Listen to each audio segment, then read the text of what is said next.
So, did y'all hear about the big Steam news? And no, I'm not talking about the new members of the Steam Hardware extended family. I'm talking about the Steam Animal Fest going on now through November 17th. Now, some of you may be saying, but Furry, what is this? You usually don't upload on whatever day this video goes live. I have not thought that far ahead. And I'm uploading it early because I noticed that in the comments, people usually miss out on the sale whenever I upload on Sunday. Now, never ask me for a fucking thing ever again before I demolish you, and let's get this video started. Now, let's get through the obligatory mention for games I've already covered. You like that game Escapist? Then you should probably try Back to the Dawn. The game currently has 2 playable characters. One of them being a journalist who was caught in a web of lies and conspiracy that landed him in jail for a crime he didn't really commit, and the second being a panther who's trying to discover the lies and deceit hidden within the prison. There's even a third character who you will be able to play as at some point, though right now they're just listed as not captured. Back to the Dawn is a really good game I should definitely get to finishing at some point.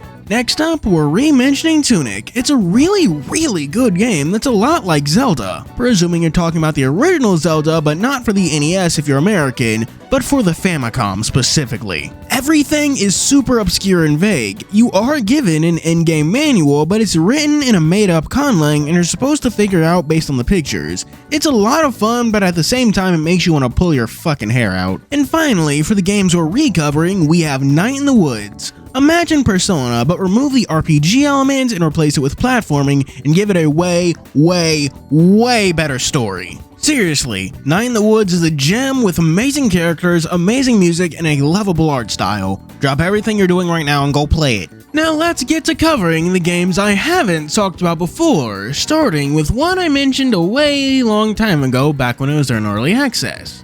Brew. Brew has you take on the role of a nameless mouse, or rat, I'm not actually sure, as he takes on the challenges of the Alchemy Academy. And what does the curriculum at this illustrious academy consist of? I'm not sure, but I suppose you have to learn something because the game is a roguelike. And I've gotta say that Brew is a pretty good one too. The game's main draw are its potions. They come in many varieties, from water to fire to even lightning. By picking up items during your run, you can brew these potions, but you can do many things with them from there. Drink an air potion to ride around on a little cloud like Goku. Load a water potion into your gun to make a grenade launcher. Or even just throw a fire potion at your enemies to blow them up like it's a grenade. And that's on top of the books, elixirs, and other stuff you find in runs that further diversify your build. And the game also has a social link-like feature where you can give your friends gifts and experience little stories for them. The biggest downside of this game is that you can tell it's an indie game because my god is it rough around the edges. Future Fury here, awkwardly telling you to like and subscribe and check out my Ko-fi and Patreon because I forgot to do that earlier.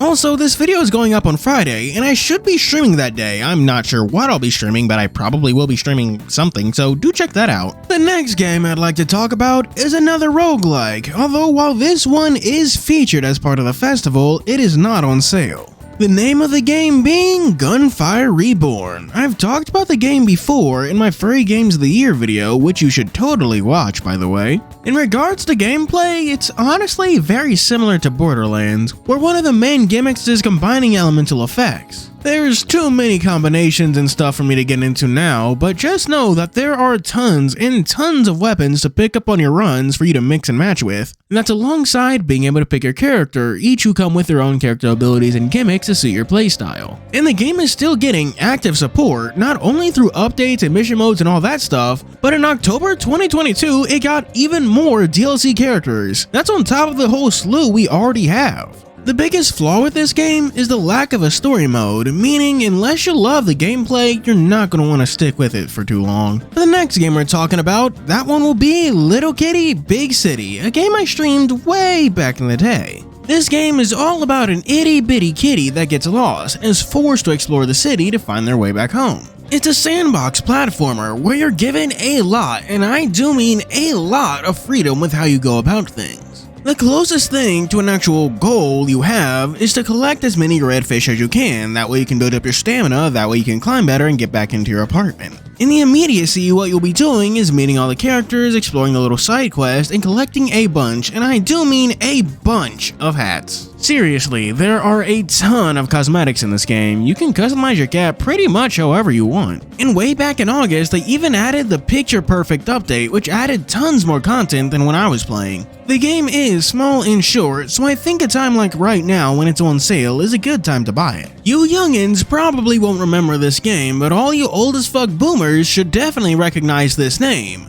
Who here remembers Octodad, Dadliest catch? For all you children in the comments who weren't here to experience all this, around 2014 there was a big wave of what I want to call movement games. Games where movement was intentionally buoyant and the challenge was to get from point A to point B. My personal favorite being I Am Bread, but there was also Surgeon Simulator, and this was another one that was very popular. You play as an octopus who has somehow managed to trick a woman into thinking he's a regular guy and even had kids with her. But keeping that secret is very hard when you're an octopus with all your flailing, weird, tentacly limbs. And it gets even harder where there's a crazed chef man trying to kill you and turn you into calamari. The game is deeply stupid and deeply silly, and it wouldn't be as much fun if it wasn't. It's fairly old too, so it's cheap, and I do mean cheap, on Steam right now. I think it's only like $4. So if this game sounds fun to you, or if you want to see what YouTubers were playing back in the day, this is definitely a game for you.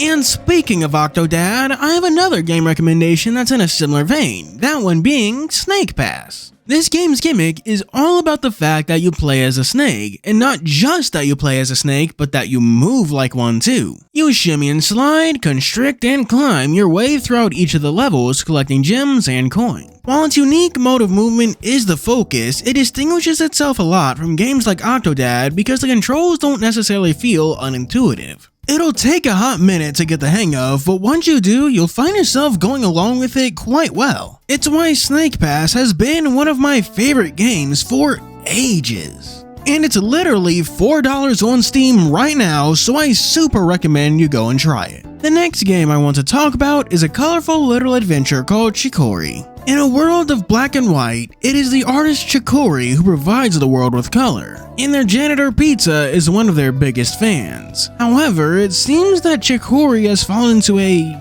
depressive state, completely unable to draw anything, unable to even pick up the brush. And since they're not using it, Pizza might as well give it a shot, but it turns out there's a corruption going on that is threatening the entire world, so maybe it's not the best time to switch careers. The game is primarily a puzzle game where you have to use your brush to solve problems and get around the world. I don't even particularly like puzzle games, but even I have to admit that this one was pretty fun. Fun enough that I really should get to finishing it. The next game I'd like to talk about is made by a dev named Kyle Thompson. He also made the next game we're going to talk about, so keep that name in mind. The first of his games we'll be talking about is called Islets. It's a 2D Metroidvania all about a world that used to be in one piece before it fell apart, and it's your job to go and fix it. The gameplay is relatively simple, but that's not a bad thing. It does away with a lot of the extraneous stuff that can actually hold the game back. You have a melee attack, you have a ranged attack, and you have a dodge roll. It's nothing special, it's something you've seen before, but you've seen it before because it works. That's not to say the game doesn't have effort put into it, it has tons of it, with hallways that line up perfectly when you put those pieces together, creating new pathways in a way that goes beyond the usual Metroidvania way of getting new abilities. You even have flying segments as you go from piece to piece to add some variety. All I can say is that there is a reason this game is rated overwhelmingly positive on Steam. The next Kyle Thompson game I'd like to talk about is called Crypt Custodian. You play as this dead-ass cat, and they don't even get to have a good afterlife. They're sentenced to be the janitor, cleaning up all the messes, mostly ghosts and spirits and all that spooky bad shit. I'm just gonna go ahead right away and say this.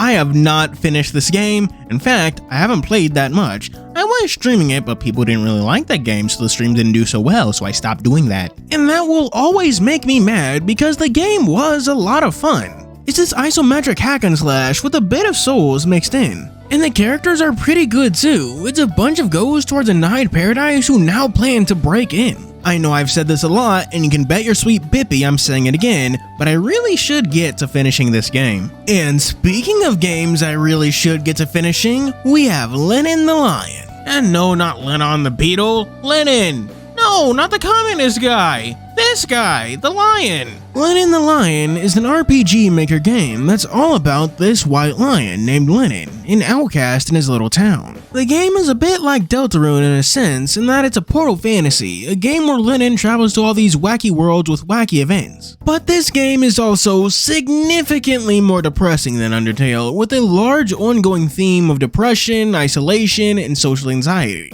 There's also a big emphasis on player choice because there are a lot of things you can miss in this game and a lot of ways you can get around things. It's a game that's best played blind, that way you can try and see what will happen to you based on your own choices. It's a real shame this game isn't more popular because it has a lot of heart and focus put into it. The game is currently like $5.39 USD on Steam. I recommend you give this one a try if only to shine some more light on a very underappreciated game. The last game we're gonna talk about today will be Ruffy and the Riverside. What first drew me to this game is its super unique and distinct visual style, where the sprites are 2D in this 3D environment. But little did I know I'd be met with some of the most unique and interesting gameplay I've ever seen, where you can swap around an object's textures to give it new properties. I'm talking turning an ocean into ice so you can walk on it, turning a waterfall into vines so you can climb up it.